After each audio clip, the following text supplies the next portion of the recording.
Hello everybody, and welcome to this week's episode of the JRPG Report. This will be episode 215, and my name is Dalton Suter. And we got quite a few things to talk about this week, so let's just roll right into it, shall we? And I'm going to start you all off with this news, and now this is pretty impressive to me. Tales of Arise sales have passed 2 million in total. Tales of Arise hit another milestone, Bandai Namco announced, as it passed the 2 million mark. As a reminder, it did hit 1.5 million sales back in October of 2021, and there is a new art of Doalim and Kisara to celebrate the occasion. Here's the official announcement regarding the new Tales of Arise sale figures. Pairing the characters with the figures is something of a trend. Character designer Minoru Iwamoto drew Alphen and Shione, apologies if I'm not saying those correctly, on the 1 million sales announcement. Rinwell and Law appeared in the 1.5 art. So if you'd like to see this art that they shared, it is on their Twitter at Tales of Series. It's really quite pretty. I like it with the fireworks going off in the background and stuff. It's really quite a lovely image. As for actual Tales of Arise sales, it is actually reduced at 2 places right now. The Golden Week sale over the Microsoft Store means all versions of the game are reduced at the moment. You can get the base version for Xbox consoles for $41.99, and that lasts until May 5th. So you have until... Oh, no, that is until tomorrow when this releases. Oh, that's sad. Well, at the time you're hearing this will be over, unfortunately. But why wouldn't they go till Friday? It seems weird to me. Seems strange. But what do I know? Looks like the games are also reduced at GameStop. New and pre-owned copies of the PS4 and PS5 copies are marked down. And it looks like the PS5 copies are $31.75 and used ones are $29.99. And on PS4 it is $36.99 and $34.99 respectively. Interesting that the PS4 copy costs more than the PS5. Strange. Very strange. Up next, we got Monster Hunter Rise Sunbreak May 2022 digital event. They released the date that this will be happening. Capcom has confirmed the date for the next Monster Hunter Rise Sunbreak digital event, which was previously only slated for May 2022. The stream will air simultaneously on Twitch and YouTube on May 10th, 2022 at 7 a.m. PDT, 10 a.m. EDT. The expansion's director, Yoshitake Suzuki, will reveal a new promotion trailer, more monsters, new actions for the hunters, and other gameplay features. The company has also published a teaser trailer for the upcoming Monster Hunter Rise Sunbreak digital event, which you can find on their YouTube channel. The Japanese press release provided more details about the upcoming event. The pre-recorded stream will run for approximately 15 minutes. It will also have a segment dedicated to Malzeno, the flagship monster of Sunbreak.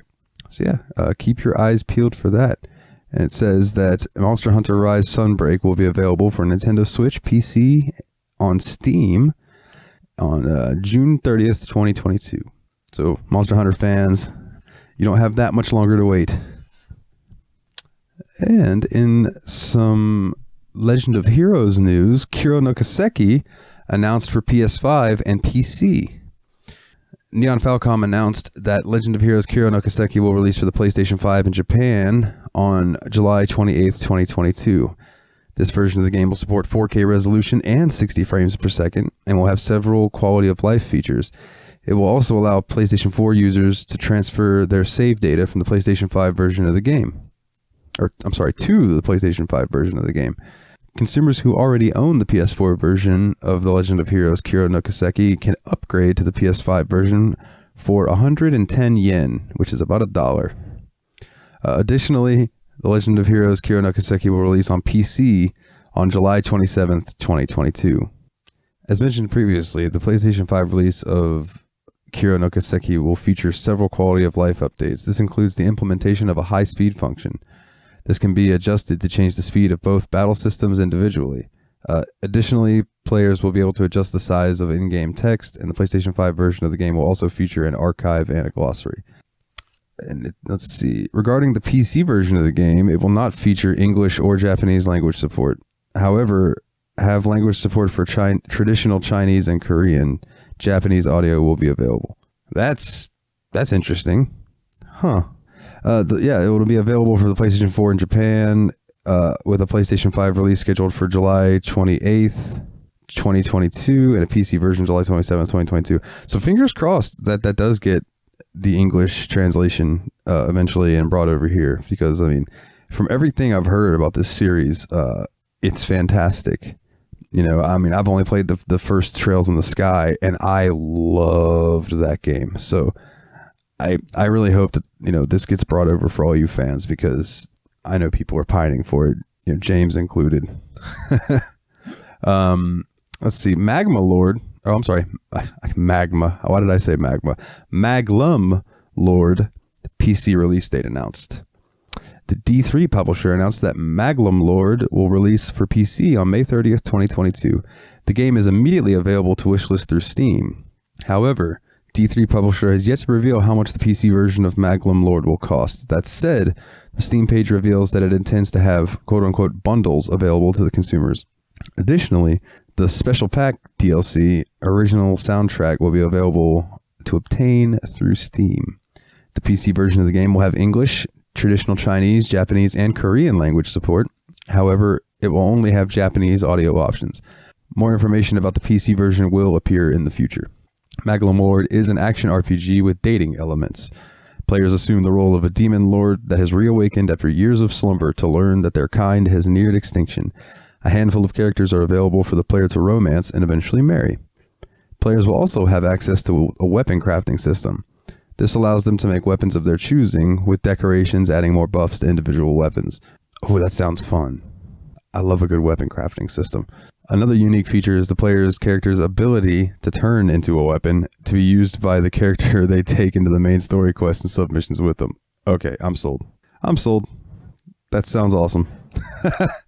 Maglum Lord is available for Nintendo Switch and PlayStation 4 with a PC release scheduled for May 30th, 2022. Definitely gonna have to keep my eye out for that. If anybody has played that on the Switch or the PS4, please send me a tweet, write me on Facebook, send an email. I would really like to know how that game is.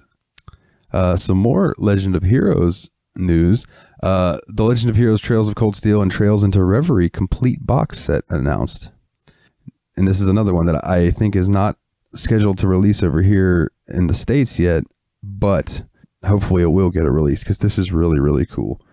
Neon Falcom announced that it will release the Legend of Heroes Trails of Cold Steel 1 through 4 and Trails into Reverie complete box for PlayStation 4. It will release on July 28th, 2022 in Japan, and will feature a total of 5 titles. The physical edition will cost 15,000 yen or $114, while the digital edition will cost 14,500 yen or $110. Both versions are available to pre-order now. The physical edition will come with a special box with a special numbered card, and various pre-order bonuses are available through individual Japanese retailers. Alongside in the announcement of this bundle, Neon Falcom shared a trailer, and the trailer provided a brief look at the 5 titles included in the complete box, and you can watch the trailer on, I will share this out on the Twitter. I will share this article so everyone can come and watch this trailer if you would like. It is all in Japanese, but there are some cool visuals. I will give it that. In February 2020, Clouded Leopard announced that it would be bringing all of the Legend of Heroes Trails of Cold Steel games to Steam. Legend of Heroes Trails of Cold Steel 4 was also made available to purchase through the Epic Games Store. And this box set will be coming out in Japan July 28th, 2022, but there is no word yet of a potential Western release for the collection. So cross your fingers for that, because that would be cool. That would be something that I could buy that and then have all of them. You know what I mean? Like, that would be so cool. I would really like that. Oh, up next we got some Xenoblade Chronicles 3 news. 2 more characters have been introduced. Nintendo has revealed 2 more characters in the Xenoblade Chronicles 3 cast, and while they aren't party members, they'll serve important roles into the story. One is the Kiev's commander, Ethel, and she is the one who dubs Noah and his allies monsters in the game's introduction. The other is Gwanika Vandham. I think I said that right. While not as much is known about him, he is the one who directs the group to a location that sounds like one from the past Xenoblade Chronicles games. and they have put out some tweets, Nintendo of America have, about these characters, showing some screenshots of them. If you'd like to go and check them out over at Nintendo Europe and at Nintendo America, either one of those, they've both shared pictures of these characters. Most of the past characters discussed ahead of the Xenoblade Chronicles 3 folks involved playable party members, but Nintendo went over Kieve's Noah and Agnes Mio group. For example, we learned their voice actors and such. Wow, that's a strange sentence to just have in this article. And the company has also shown off their Ouroboros units, and the Xenoblade Chronicles 3 will come to Nintendo Switch on July 29th, 2022. All right, and up next, the Golden Week sale. If you have been taking advantage of the Golden Week sale, then you might already know this, but you have until May 6th for the Square Enix sale that is going on. Square Enix is hosting its yearly Golden Week sale on the Square Enix online store. This year's discounted lineup includes games and merchandise from the Kingdom Hearts and Final Fantasy series, as well as Nier Replicant. The company is also selling vinyl records of music from Final Fantasy XIV at discount prices, and the Golden Week sale will run until May 6th. So if you're hearing this on the day of release, you have until tomorrow in North America. And the discounted items will vary upon the region. For games, Square Enix is offering a variety of games ranging from 25% to 50% off the base price. These include Kingdom Hearts Melody of Memory, Kingdom Hearts All-in-One Package, and Kingdom Hearts 3. Other games include the recently released Guardians of the Galaxy and Nier Replicant Remaster. And it looks like you can get Kingdom Hearts Melody of Memory for the Switch and PS4 for $19.99. The Kingdom Hearts All-in-One Package for PS4 for $29.99. The Kingdom Hearts 3 Standards Edition for PS4 and Xbox One for $9.99. Wow, that's a really good price for Kingdom Hearts 3. Nier Replicant version 0.1.224744874139 Standard Edition for PS4 and Xbox One is $19.99. Guardians of the Galaxy for PS5, PS4, and Xbox One, $29.99. And the Guardians of the Galaxy Cosmic Edition is $49.99 for PS5 and PS4. And separately, Square Enix is now selling Kingdom Hearts merchandise as part of the series' 20th anniversary. And this runs until May 6th, so you have just a little bit of time left. But if you want to hop in there at the end and see what you can snag before it's over, I say go for it. Up next, I'm not really sure how much this is news, but this jumped out to me just because I love the series. The Neptunia series character poll results revealed. Compile Hearts has revealed the results of the Neptunia series character poll held in March 2022. The Japanese website listed the top 30 rankings for each of the 10 questions. The series protagonist Neptune, her sister Nepgear, and the duo antagonist Noir appear frequently in the top rankings. They have compiled in this site the top 3 results for each poll below. So I'll read through these quickly, and maybe we'll get a good giggle. Which character would you want to Nep? Neptune got number 1. Number 2 is Nepgear, and number 3 is Noir. And I think by Nep, they just mean being Neptune-ish. And if you play the games, you know what that, just very over the top. Which character would you like to befriend? Number 1 is Neptune, number 2 is Noir, number 3 is Nepgear. Which character would you want to have as a younger sister? Number 1, Nepgear, number 2, Uni, and number 3, Rom. Which character do you believe is the true protagonist? Number 1 is Neptune, number 2 is Nepgear, and number 3 is Kampa. And then the one other they have here before it says to go and read the rest of the list on their website is which character's way of life do you admire? Number 1 is Purple Heart with Neptune. Number 2 is Orange Heart with Uzume. And number 3 is Black Heart with Noir. I can't recommend the Neptunia series enough. They're just hilarious little JRPGs, fourth wall breaking stories that's just full of good humor, and it's a good lighthearted time. I really can't recommend it enough. For all you Genshin Impact players, the Marvelous Merchandise event is going to return soon. Players can receive various rewards through event participation, including Primo Gems, Mora, Hero's Wit, and Mystic Enhancement Ore. The event will begin on May 6th and last until May 15th, 2022. However, there are some prerequisites players will need to meet in order to participate. Players will need to at least be Adventure rank 12 in Genshin Impact in order to take part in the Marvelous Merchandise event. The event will have players collecting boxes of marbles to deliver to Liven, who is located in Mondstadt.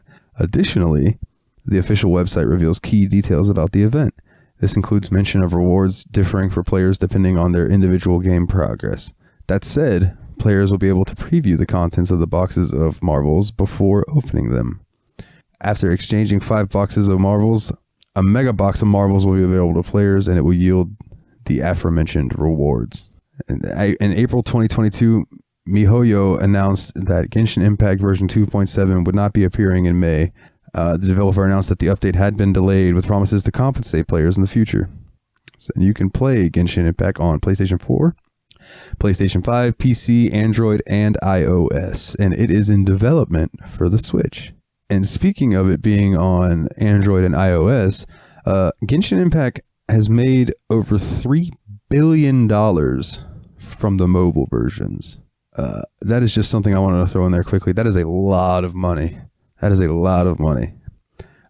play Genshin Impact. Personally, I have not spent any money on it, and I still have a good time with it. But I get the appeal of, and I also get that the gambling aspect of it. So I try not to spend money on it because I don't want to go down that rabbit hole. But for just being like a little open world RPG that I go around and, play around and destroy some enemies in, I have a good time in it. All right. Kingdom Hearts postcards with Tetsuya Nomura art will appear in October. Even more Kingdom Hearts merchandise is on the way to celebrate its 20th anniversary, and the newest items are postcards with I almost said Nakamura, that is not right. Tetsuya Nomura art on them. There are 3 sets total, each with 7 cards. Square Enix is taking orders for the $19.99 collection. Okay, so it's $19.99. That's not bad. That's not bad at all. They are expected to ship in October 2022. And they have posted pictures of the sets A and B and C. And I will share this article, so if any of you would like to come and check these out, these may jump out to you as something you'd want to get for some art, maybe to hang up or just keep them around. They look really cool. I wish I could draw that well. I wish I was that good of an artist, for sure. And speaking of Kingdom Hearts merchandise, they also have the 20th anniversary pin sets coming out, which also look incredible. Square Enix opened pre-orders for its 2 Kingdom Hearts 30th anniversary pin sets. I believe that meant 20th anniversary. Yeah, I think that's just a typo each one is priced at $134.99. Both are expected to launch in January 2023. In each case, you'll get 11 pins inspired by different entries and characters in the series. Both involved a book-shaped case that can be used to hold them and display them. The first volume pins all feature key art from different Kingdom Hearts installments. Each one features a different frame around the image. Also, there is also a heart with the 20th anniversary logo, which is cool. The heart it looks golden, and the 20 is all gold and stuff. It looks very pretty. The volume 2 pins focus on individual characters. Each one shows one of the quote-unquote stars of that entry, as well as a year underneath indicating when the game came out. While these tend to be of Sora, characters like Aqua and Ephemer appear too. The 11th pin here is a crown with the 20th anniversary logo on it, which is also gold and awesome looking. I love Kingdom Hearts. I nerd out about this kind of stuff. These are only 2 of many pieces of merchandise designed to celebrate Kingdom Hearts 20th anniversary, with new figures on the way. 2 Tamagotchi Nano models are in the works, and Super Groupies are working on new jackets and watches as well. And I mean Super Groupies, the company, not the. I mean, I'm sure the game does have Super Groupies. Oh, well, you guys know what I mean. The Kingdom Hearts 20th anniversary pin sets Volume 1 and 2 are expected to appear in January 2023. Kingdom Hearts 4 is in development, and Kingdom Hearts The Missing Link mobile game's closed beta will be held in fall of 2022. All right, and Final Fantasy. Oh, take 2. Final Symphony will play Final Fantasy music again in 2023. Final Symphony will return. Square Enix announced that it's bringing back the concert that focuses on Final Fantasy music. For the first time since 2018, it will be back. This time, it will be held at 3 p.m. BST on April 16th, 2023 in Birmingham, England. The City of Birmingham Symphony Orchestra will be performing the pieces. When people can buy tickets to the performance depends on if they are CBSO members or not. If someone is, then you can get your tickets at 10 a.m. BST on May 18th, 2022. If not, folks can start buying them on May 25th, 2022 at 10 a.m. BST. Depending on where you sit, it'll cost between £26 or roughly $32 and £56 or roughly $70. As in the past, Final Symphony will feature music from Final Fantasy VI, 7, and 10. The schedule noted it will begin the series with opening fanfare. From there, it will go into FF6 songs with Symphonic Poem, Born with the Gift of Magic. After that, there will be the FF10 Piano Concerto, and finally it will close with Final Fantasy VII's Symphony in 3 movements. When Square Enix announced that the return of the Final Fantasy music performances, it referred to it as a tour. However, the Birmingham performance was mentioned. During the last tour, which happened in 2018, people were able to see concerts in Australia, Austria, and Germany. So that will be April 16th, 2023, that concert will be happening. That'd be very cool for our our Europe listeners. That would be really cool. I would love to hear about people who have been to these shows or want to go. I can only imagine how cool it would be to sit there and hear a symphony play out the Final Fantasy music that you always heard in the games, and you're getting to hear it live. Oh, I love music, so that would just be so cool to me. And speaking of music, tickets for Persona Super Live 2022 are going on sale. It seems that Persona Super Live Peace Sound Wish 2022 concert won't just be for fans located in Japan. Atlas West confirmed that fans in select regions around the world will be able to tune in for a live stream of the Persona event and enjoy the music that way, in lieu of going overseas. According to a tweet from the official account, streaming tickets for Persona Super Live 2022 are now on sale on the official PIA website. So I will retweet this tweet so you guys can check this out if you'd like. Artists like Lin Inezumi, Lotus Juice, and Shoji Meguro will perform on both days. The concert will feature music from across the series, particularly Persona 5 Royal, Persona 3, Persona 4, and Persona 5 Strikers. The tickets go for about $34 each, and they operate on a live pay-per-view basis. The Persona Super Live Peace Sound Wish 2022 will stream live on October 8th, 2022 and October 9th, 2022 in Japan time zones. Archives will be available until October 17th, 2022. It'll stream via the ULIZA video streaming platform, and viewers that buy a ticket will receive a URL to watch the concert 2 days before the stream date.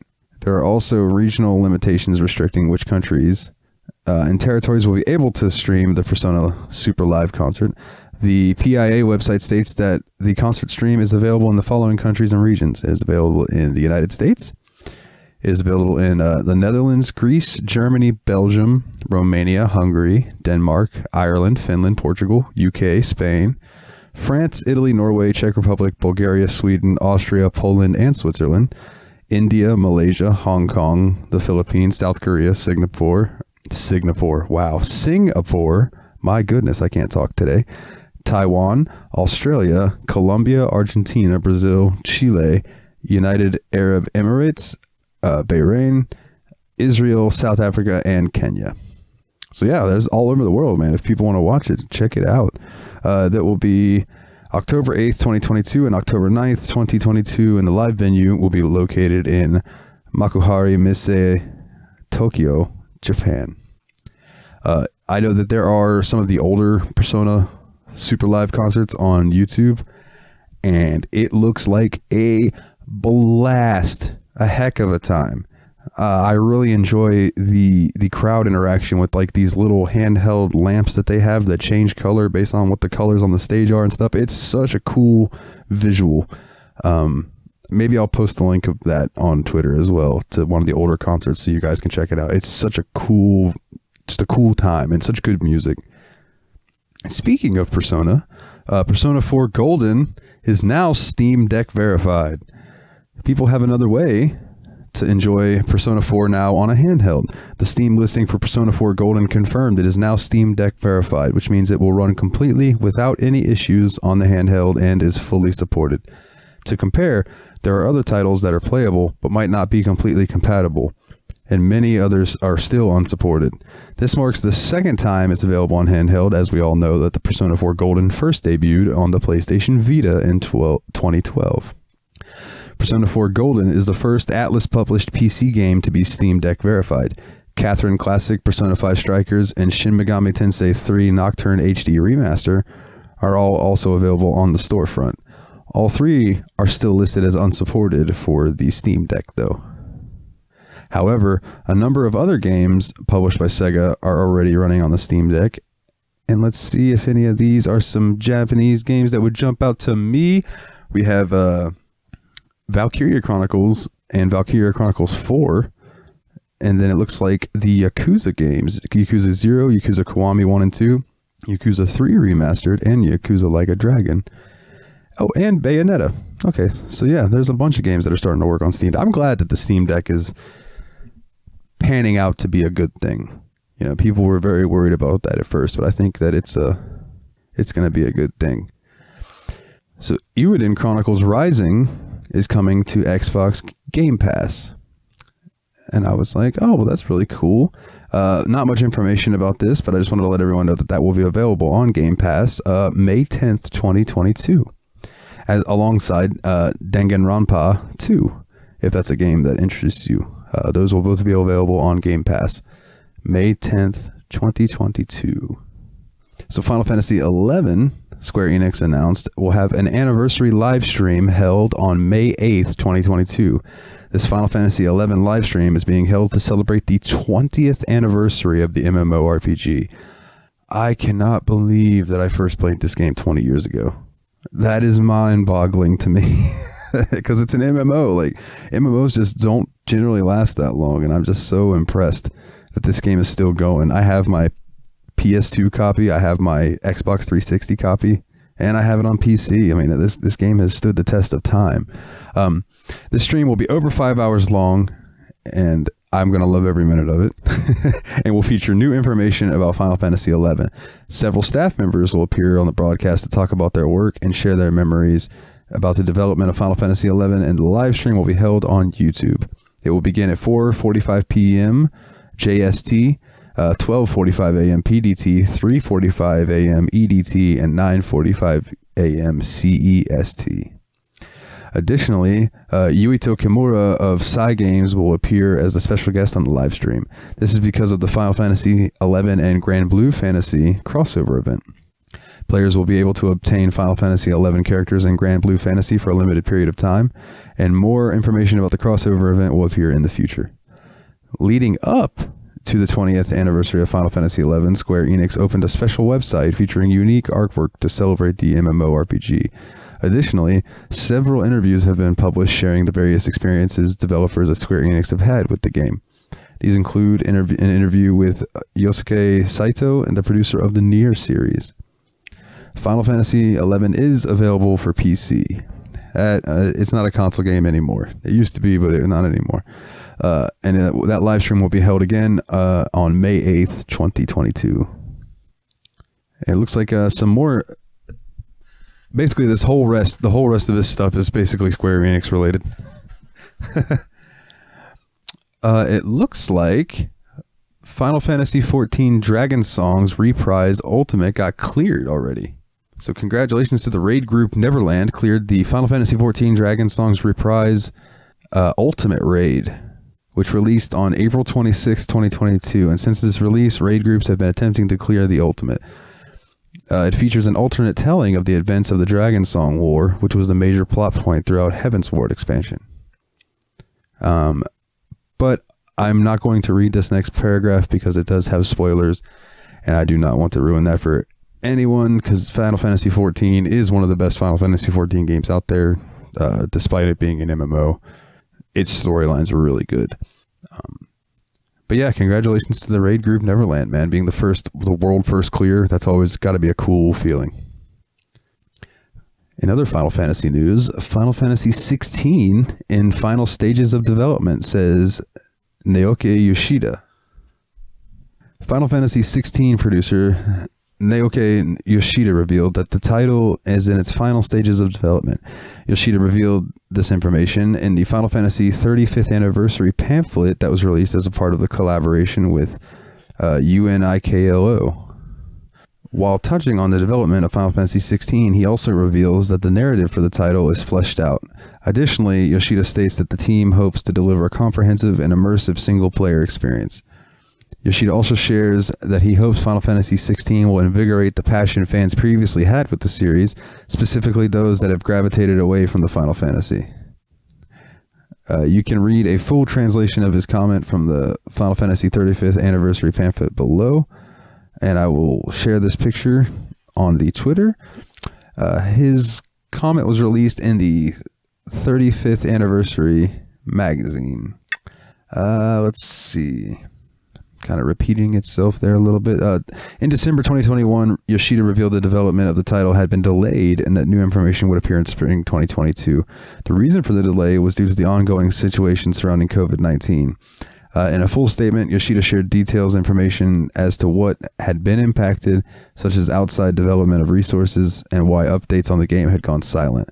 At the time, he mentioned the team was putting the final touches on cutscenes and refining combat elements for Final Fantasy XVI. So fingers crossed that that'll be coming out soon and that it will be awesome.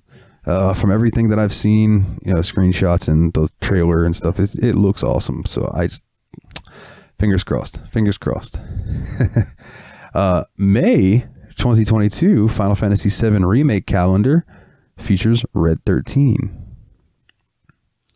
I suppose that they are just posting, I guess there's a calendar and they're doing a character for each month of the year. And a really cool shot of Red 13 on this calendar. I was hoping, when I read through this article earlier, I was hoping that towards the end of it would be more information about, maybe some story about him or maybe part 2. It doesn't look like it though. Oh well. But yeah, the calendar looks very cool. If you're interested in that, I would check that out on I think it was Square's Twitter page. They've been sharing those. Speaking of Final Fantasy VII, the Final Fantasy VII Remake Bright Arts Gallery Cactuar and Tonberry will appear in 2023. Square Enix announced 2 new pieces of Final Fantasy VII merchandise, and this time they feature monsters from the remake. They're also a part of an entirely new line of decorations. Final Fantasy VII Remake Bright Arts Gallery Cactuar and Tonberry figures are in the works, and both are expected to appear in January 2023. Each of these figures is going to run you about $39.99, and both are die-cast metal figures. Of the 2, the Cactuar is slightly taller, and it will stand at 2.64 inches. The Tonberry will be a little smaller at 2.17 inches, but Square Enix didn't note the exact materials. However, the colors and designs make them exactly resemble the foes in the game, and they look really cool. They're shiny. These almost look like they would make really good Christmas tree ornaments. Square Enix regularly releases merchandise based on Final Fantasy VII and its remake. For example, one of the most recent items is a Buster Sword alarm clock, and it has different color options that play songs from the game for its alarms. Yeah, keep your eyes out for these little figures in January of next year. If little figurines are your thing, these are adorable. And I think that these would go beautifully next to whatever other Final Fantasy merchandise you may have. And to wrap up this week, I saved this one for last because it's only JRPG related, but it was big news in the world of gaming, so I wanted to bring it up. And that is that Embracer Group buys Eidos from Square Enix for $300 million USD. I mean, they bought Crystal Dynamics, Eidos Montreal, and Square Enix Montreal. The 3 Western studios that Square Enix had, they bought all of them. Formerly known as THQ Nordic, Embracer Group is one of the gaming industry's biggest holding companies. In recent years, it has grown its umbrella even more through several acquisition sprees. In 2021, it picked up Borderlands and Godfall developer publisher Gearbox for $1.3 billion. By the end of the same year, it had made no less than 37 acquisitions, with plans to complete up to 35 more. Its current portfolio includes many well-known gaming brands such as Koch Media, Aspire, 3D Realms, and Slipgate Ironworks. The Embracer and Eidos deal puts the company into the ultimate charge of Tomb Raider, Deus Ex, Thief, and the Legacy of Kain series. Crystal Dynamics was also known to be working with Microsoft on a reboot of an Xbox shooter, Perfect Dark, and a new Tomb Raider game.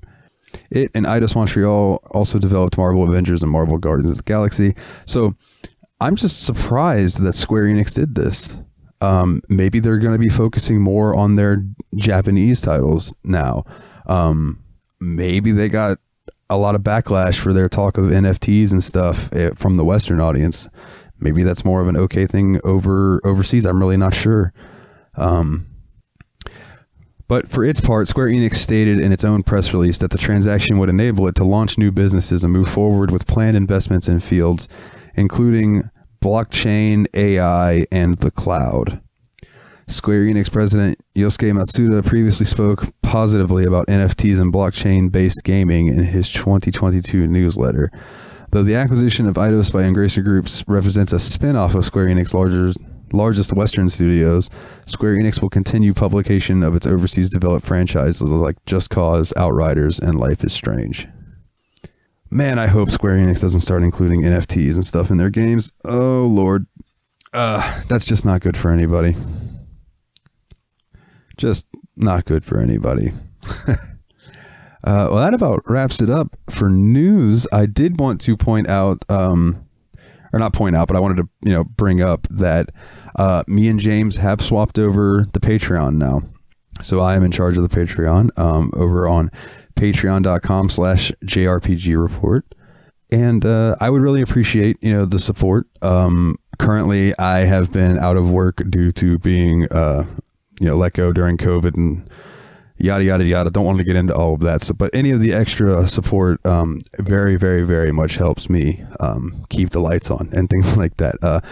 But I am also going to try to start doing some more over there for you guys to make it more worth the while. I'm going to try to maybe, we talked about doing some like music discussion stuff on there. I made a Discord for the Patreon members if you want to come join the little JRPG Report town. There is a link on the Patreon for that, and any level of the Patreon gets access to all of this, by the way. Just if your level of support just depends on how much you feel like supporting the show. I don't want to gatekeep stuff more, so if you donate at all, you're getting everything. So I'm going to try to do some Let's Plays. So there are a lot of classic old JRPG games and even some of the newer JRPG games that I haven't played that I've always meant to play and just haven't gotten around to it. And what a better opportunity for me to play them than to do some Let's Plays and put them up on there for you guys to enjoy. I'm going to have you guys, help me choose what games to do and stuff. It's just, I'm trying to make it a more inclusive thing over there. Bang for your buck, if you will. So please come check us out if you feel like donating. I believe $2 is the lowest tier, and any little bit is appreciated. And I'm also going to name the Patreons at the end of every episode. I'm not going to do last names, just because of privacy and stuff. But I would like to give a shout out to our patrons: Kim C, Jake W, Jordan K, Tara, Kularian, and Taylor F.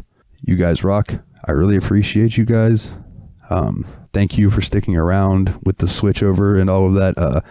I'm going to continue to try to do my best for everyone, not just the Patreons, for everyone. I'm going to try to continue to do my best and keep the news going and keep us having a good time. But yes, anyway, enough of that. If you would like to follow the show over on Facebook, you can find us at facebook.com/JRPG Report. If Twitter is more of your thing, you can find me at JRPG Report or at SuperNerdDalton. And if you want more of my lovely voice, even though I don't hear it, people tell me it's lovely. I just hear it as my voice.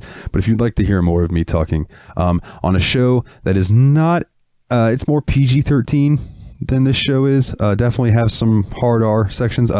My PC gaming podcast, the Steam Machine podcast, where me and my buddies Nate and Willie, the Destructo Bros, we go through and play through my my PC backlog, because there's a lot of games on my PC backlog.